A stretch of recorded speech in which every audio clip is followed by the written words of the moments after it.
Hi guys, welcome back to my channel. Today I have a demo from Lush.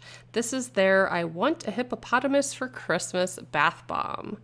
And as you can see on his back, he does have some gold stars embedded in him.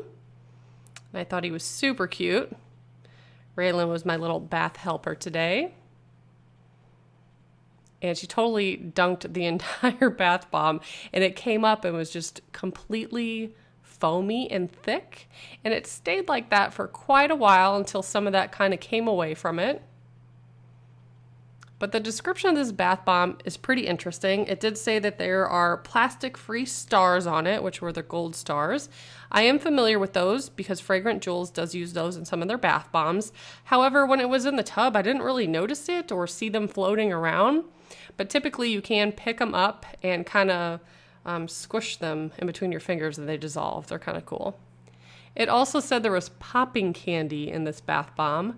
I did see some red chunks of pigment, but I wouldn't have known it was popping candy. Didn't hear anything or look too unusual, but I thought it was an interesting bath bomb for sure.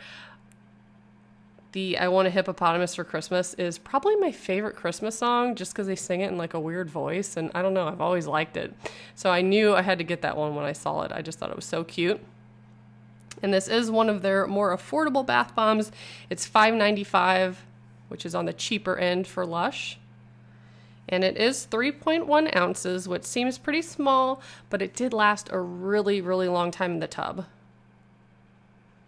And of course, smelled wonderful. The fragrance notes are citrus, raspberry, and cherry. Smelled really lovely.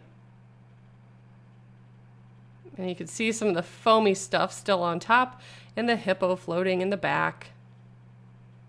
He did keep his shape, but he wasn't too active. And the water was just very lightly pigmented. So it's a good bath bomb to use for the kids. And I did get them a bunch of fun stuff for their Christmas stockings. So I don't know if I'll do demos of those, but we'll see if they'll let me. But that is what I have for you today. I still have about 4 more Lush bath bombs to do a demo of. So if you're interested, make sure you stay tuned. And as always, thank you so much for watching. Bye, guys.